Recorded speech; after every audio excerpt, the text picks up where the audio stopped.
Bueno, y en el estudio le damos la bienvenida a Roberto Duque, abogado constitucionalista de la UNAM. Hola Roberto, ¿cómo estás? Bienvenido a Una tras otra. Gracias por la invitación. Oye, platiquemos un poco de el sentido del voto. Se ha hablado poco del abstencionismo en esta elección. Parece que no es un protagonista, pero sin duda hay mucha gente que está pensando si acudir o no acudir, si votar o si anular. Desde tu visión, ¿por qué habría que votar este día? Bueno, todos podemos tener, por supuesto, algunas inconformidades de cómo funcionan las cosas en nuestro país. La democracia, por supuesto, no es la excepción. No hay democracia perfecta en el mundo. Pero, como quiera que sea, las elecciones de verdad son la forma que nos hemos dado, pues, como país para tomar las decisiones colectivas. Esto es toda una cosa. Hay un libro que ustedes conocen, El Leviatán, ¿no?, de Thomas Hobbes, que a mí me parece muy interesante, que la portada trae un dibujo donde sintetiza el libro, ¿no? Y es la visión de lo que es el Estado. En este caso, pues sería México, ¿no? Y entonces es un gigante enorme, pues antropoide, parece una persona, pero es gigante, las montañas le quedan muy, muy abajo, ¿no? Y uno ve que tiene como escamas este personaje o algo raro, y a la hora que se acerca está compuesto, este gran gigante, de pequeñas personas, muchísimas personas, como si fueran las moléculas, ¿no?, que conforman a ese gigante. Bueno, pues eso es exactamente lo que sucede. O sea, México es así. México, pues somos todas las mexicanas y los mexicanos. Sin mexicanas y mexicanos no habría México. Habría un pedazo de tierra allá en el planisferio, ¿no? Entonces, ¿para dónde va a caminar este gigante que se llama México? ¿Hacia dónde debe avanzar? Eso lo decidimos nosotros, todos los mexicanos, ¿no? Y se hace a través de las elecciones. O sea, nuestro futuro va a ser distinto si ganan unos, si ganan otros, en cualquiera de nuestras boletas electorales. Y si no tomamos parte de esa decisión, pues de veras lo estamos haciendo muy mal. O sea, no puede ser que en el Mundial ahí vamos todos, vamos México, no sé qué, y cuando son las elecciones no decimos vamos México y todos formemos parte de la decisión. Yo sí percibo cierto entusiasmo. En esta mesa, por lo pronto, la hay. Sí. A ver, Roberto, Fernando hablaba, hay las formas para votar, las formas en que queriendo hacerlo o no, el voto puede anularse. ¿Te sorprende o no que en esta campaña no hubo campaña a favor del voto nulo, como lo hubo en otras ocasiones? Creo que un dato. Es todo un dato, María, porque hace 3 años que fue la última elección federal que tuvimos, la última elección nacional, el tema era anular o no nuestro voto a propósito. Hoy ese ya no es el tema, hoy el tema es anular o no anular nuestro voto sin querer, sí, ¿no es cierto? Correcto. Una boleta complicada. Sí, estos movimientos anulistas que empezaron en 2009, todavía en 2015, un par de pseudo-intelectuales por ahí seguían yo insistiendo. recuerdo, ¿te acuerdas, Kiren? ¿Quién más? Denise Dresser y José Antonio Crespo quizás fueron los únicos que encabezaban el movimiento. Encabezaban este movimiento. Es muy taquillero, yo no sé si les pagaban más por dar conferencias o algo. Bueno, no es gente realmente prestigiada académicamente en temas electorales ni nada. Es en México, por las reglas que tenemos, es una verdadera mala idea anular el voto porque, como su nombre lo indica, se va al basurero. Pero hay países en donde no, hay países en donde sí hay una opción de protesta para el elector, se llama voto en blanco, pero tiene validez. En México es nulo, todo eso se va a la basura y sacan un nuevo 100% solo de los votos válidos por partidos políticos como no votar. Para el reparto. Sí, claro. Sí, está muy emparentado con el abstencionismo, el voto nulo, insisto, por las reglas que tenemos en México. Pues sí, hay un significado de descontento, ¿no? Sí, hay una idea de expresar una protesta, como si los partidos fueran a recibir un baño de conciencia y decir, oh, hubo muchos votos nulos, vamos a cambiar. Cuando todos los sondeos de opinión en Internet, que ahora mismo podríamos consultar, tienen en el sótano de la estimación ciudadana a los partidos políticos y no parece haberles consternado mucho. Entonces, la parte y a los candidatos independientes también, que, en fin, también entran en el juego. Entonces, yo creo que es equivocada totalmente esta visión. ¿Pero por qué no hubo? ¿Qué crees? Porque ya quedó muy claro en 2015 que el voto nulo de verdad es muy, muy mala idea en México. Es un despropósito total por las reglas que tenemos, en efecto.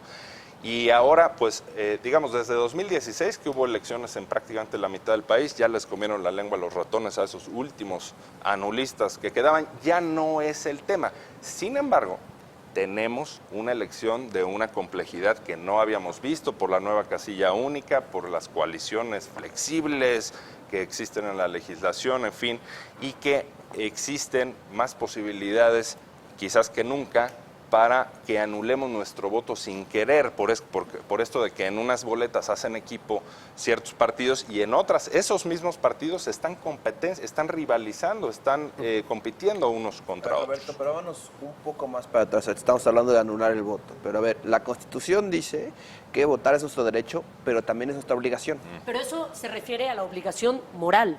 Hay países donde el voto Sí, se castiga. es por Sí, obligatoriedad. sí, se Tú castiga. tienes la obligación legal de ir a la casilla a emitir tu voto. Pero aquí también es una obligación legal, nada más que no tiene consecuencias, ¿no? No hay En sanción. México es las dos cosas. Primero es un derecho, lo dice la Constitución, pero también dice que es una obligación, nada más que la consecuencia que trae la Constitución es inviable e inaplicable, que es la suspensión de la ciudadanía. Eso es una cosa que no tiene aplicación. Entonces es un defecto pues muy serio que tenemos, porque en cualquier ley, y la Constitución es la ley suprema, la ley fundamental, Debería pues tener una una- obligación tiene consecuencias, ¿no? Y ¿Debería aquí tener no. una sanción realizable? Sí, te pongo el ejemplo en otros países, por ponerte uno en Bolivia, tienen ahí el voto obligatorio, pero ahí sí que hay consecuencias. En Argentina también, ¿no? En Argentina también, en muchos países. Y si no vas a votar, vaya que la pagas cara. A nadie van a meter a la cárcel por no ir a votar, evidentemente, Te pero sí multan es en una algunos falta lugares, ¿no? administrativa. Bueno, sí la La pagamos, pagamos en cara, otras aunque cosas. no haya sanción finalmente, ¿no?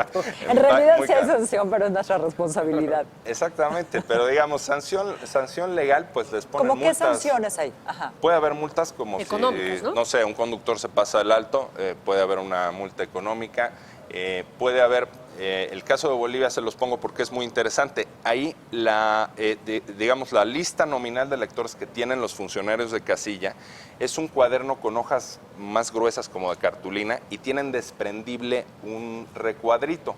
Entonces sellan que uno fue a votar y le desprenden ese recuadro de cartón, se lo dan a uno, también con la firma del presidente Casilla y tal, se convierte en una credencial que trae nuestros datos. Si uno no tiene esa credencial, uno no puede hacer trámites bancarios los 3 meses siguientes a la ¡Auch! jornada, incluyendo cobrar nuestro sueldo, Caja por de ahorro ejemplo. está buenísimo. ¡Auch! O sea, se mete uno en un broncón.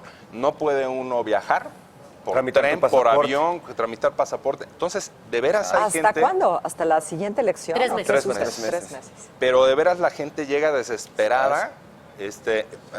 Por ejemplo, en Bolivia cierra más temprano que aquí. Aquí, como sabemos, cierra a las 6 de la tarde, allá cierra a las 4.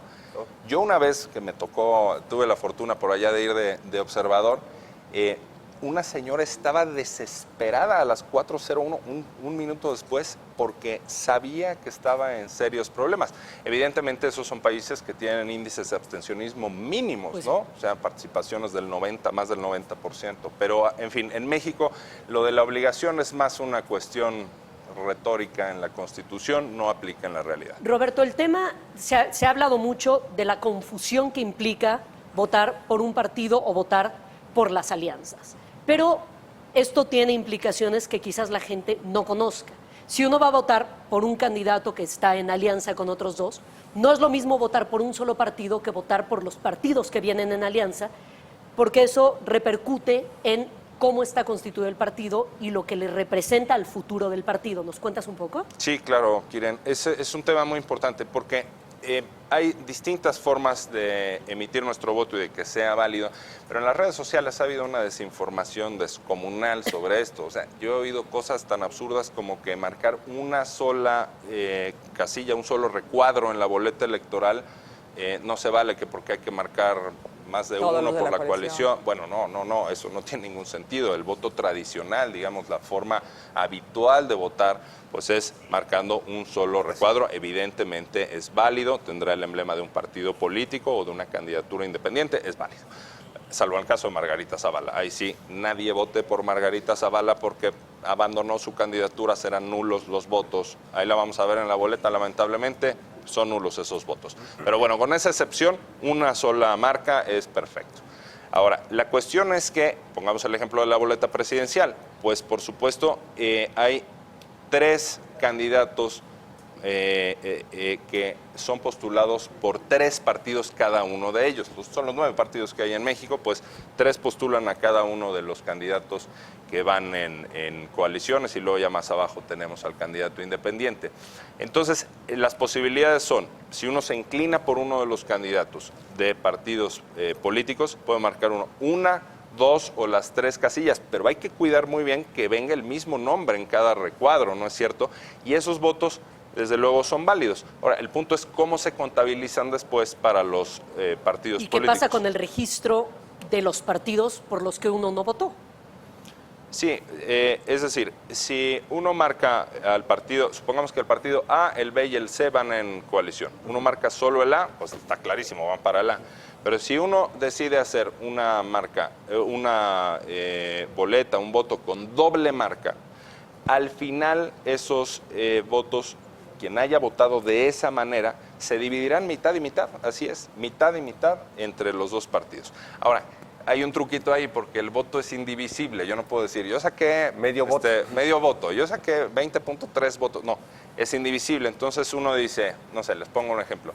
600 personas votaron con doble marca en específico, votaron de esta manera. Se dividirá, pues, 300 y 300. Ahí no hay problema. Pero ¿qué pasa si fueron 601 votos? Pues ya nos sobró uno. Ese voto se va para el partido que por sí solo haya obtenido más votos, ¿no? Oye, Entonces no va a quedar ni un solo voto suelto. Si lo hacemos entre 3, 600 personas votaron con triple marca, pues será 200, 200 y 200, que fueron 601, pues 201, al que tenga más votos por sí solo, o sea, de los de una sola marca, en fin. Eso hará complejo el conteo también. Pero ¿no? eso es después, eso ya es de los cómputos distritales. Eso Por lo no le pronto, toca al en la ciudadano. casilla, los funcionarios nada más tienen ahí toda la lista de las distintas combinaciones con las que el elector puede hacer sus votos. ¿Por qué nos complicamos tanto la vida con esto? Estaba viendo unos meses de banderitas Sí. que dicen tacha una, en España tacha una, en Francia tacha una, en México te lo explico en 7 pasos, ¿no? así nos O sea, gusta. así Así nos gusta Es- decir es- que es súper complicado, ¿no? Cuando en realidad no lo es. Se nos ha pasado la mano, Esteban, María, en el tema de la legislación electoral. O sea, de veras hemos ido demasiado lejos, es demasiado barroca, demasiado... Ridícula. Híjole, Por tratar de ser ridículamente compleja. La boleta que ya les dieron a quienes ya votaron, yo ahorita voy a ir, trae una leyenda que dice, marque el recuadro de su preferencia. Esa es la regla más saludable. Universal. Un Claro. recuadro, no hay riesgo de que anulemos. Se puede con doble o triple No marca. sabes de lo que somos capaces. Oye, ¿eh? Kiran, hay hasta de quíntuple marca. Hay coaliciones en elecciones locales que son de 5 partidos. Imagínate la Sí, qué la miedo. cantidad Oye, de en Coahuila combinaciones había 100 y posibles. tantas combinaciones. Un solo recuadro El año garantiza que Es no como nos jugar gato. equivoquemos. Déjame, por favor, balconear a Esteban, porque quizá haya gente que se lo haya perdido y yo necesito hacer esto. ¿Para qué Ya dice? hablamos de las obligaciones de los votantes. Hablemos también de las obligaciones de otros actores. ¿Qué pasa si, por ejemplo, Esteban, gracias, sí. que iba a meter las 4 como yo las metí, pero yo no me salvé a tiempo, él sí, da información sobre una encuesta o una encuesta de Que no salida hice, antes, hay que aclarar que hice. no Nada hice, exterior. no lo hice. Ibas a meter sí, las pero 4. vamos a dejarlo claro, no lo hice. ¿Qué pasa si un medio de comunicación, por ejemplo, se brinca una de las reglas electorales? Hay una diferencia entre que alguna persona, a mí no me parece lo correcto compartir en esta fase, en estos días, los 3 días previos a la elección, que es la veda y el propio de la jornada. A mí no me parece correcto compartir cosas proselitistas o de encuestas de preferencias ¿Dices de electorales. manera individual? De manera individual no me parece correcto, pero si uno lo hace en, no sé, un chat, en un grupo de amigos, entre particulares, tampoco es que vaya a pasar nada. Pero un medio de comunicación sí, porque ahí es ya la publicación. Y entonces lo que ocurre es que la autoridad electoral tiene que tomar cartas en el asunto, son sujetos sancionables los medios de comunicación y en fin, puede haber Ahora, consecuencias. lo que probablemente veamos en el transcurso del día, y lo platicábamos hace rato, es que algunos candidatos se valgan de datos del PREP o de los conteos rápidos para decirse ya ganadores o adelantar un poco esta noticia, cosa que no se vale tampoco porque no son datos definitivos, ¿no? O datos inventados, datos de fantasía. O datos, sí, fantásticos. Sí, el tema hay que estar muy atentos porque la fase de votación, como sabemos, es hasta las 6 de la tarde. Si llega uno a la casilla a las 6 con un segundo, ya no puede uno votar, pero bueno, termina la fase de votación. Empieza el conteo de los votos en las casillas. Entonces, como hay mucho tiempo que transcurre entre hoy domingo de la jornada hasta el miércoles, que serán los cómputos distritales, digamos, ya oficiales, entonces hay distintos instrumentos que hay en este ínter y que tienen propósitos muy distintos. Ya estaba hace rato Aparicio y Sebastián Garrido aquí explicando de esto, pero el punto que hay verdaderamente que enfatizar es que el PREP no se inventó para arrojar tendencia alguna ni para señalar ganadores. Para eso el PREP no se inventó ni funciona así en ninguna parte del mundo. No pronostica nada. Ese es el fraseo correcto. Para efecto de pronósticos y de pensar quién ganó, quién va adelante y todo, hay que olvidarnos total y completamente del PREP. Por favor. Estamos viendo a Cuitláhuac desde Veracruz emitiendo su voto. Ahí lo tiene usted en vivo con las cámaras del Financiero. Cuitláhuac García metiendo su boleta para presidencia. Segunda vez que es candidato, hay que recordarlo, fue candidato a la elección anterior. Y en una de las elecciones más competidas. Sí, y en la elección anterior registró un crecimiento, si bien se quedó en tercero, su crecimiento fue muy impresionante porque no había participado su partido jamás en unas elecciones locales. Es cierto. ¿Cómo es la primera vez esta que Morena va a participar en una elección presidencial? Pero bueno, te interrumpimos, perdón. Entonces cierra a las 6 la votación, empiezan los conteos en las casillas. En realidad, por tomar la hora de la Ciudad de México, es distinta a los usos horarios más occidentales, ¿no? Entonces, en Baja California, pues cuando son las 6 allá y está cerrando la votación, son las 8 de la noche en la mayor parte del país. Por eso es que hay que esperar hasta las 8 de la noche, o sea, no se pueden arrojar tendencias. Hay gente que todavía está en posibilidades de votar, pues eso contaminaría el sentido de su voto probablemente, o su decisión en la casilla.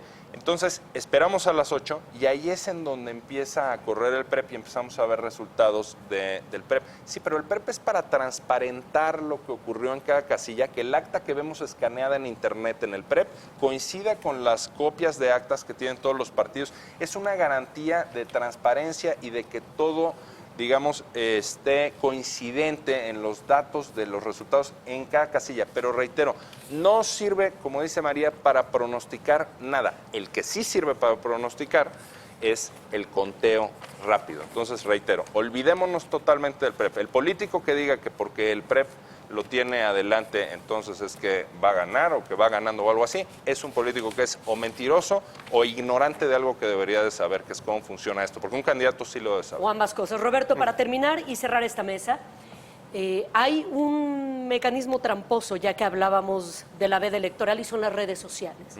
Ayer vimos a 4 personajes con numerosos followers en Twitter haciendo menciones de dividir el voto para no dar el cargo completo. Vimos a Gloria Trevi. A Fey. A Dulce María, al burro Van Rankin y a una conductora de televisión. Curiosamente, todos usaban el mismo partido como ejemplo. Justamente. ¿no? Sí. Y este es un caso que vimos en elecciones anteriores haciendo mención del mismo partido. Ya que hablamos de veda electoral. No son expertos electorales, sin precisamente. duda, ¿no? Entonces, ¿cómo no hablamos de poner orden en las redes sociales? Pero sí. ¿Se les puede sancionar?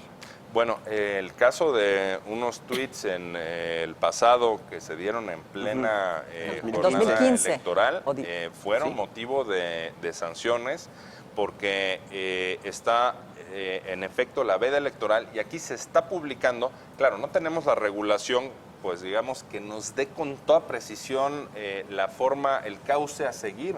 Pero claro que puede ser sancionable esta cuestión, pues es un proselitismo que se está publicando, son figuras públicas que tienen... Tenemos que hacer un corte, Roberto, muchísimas gracias. Gracias por venir. Gracias, agradezco mucho. Muchas gracias, Roberto. Gracias. Nosotros vamos a hacer una pausa, seguimos aquí en esta cobertura especial por El Financiero.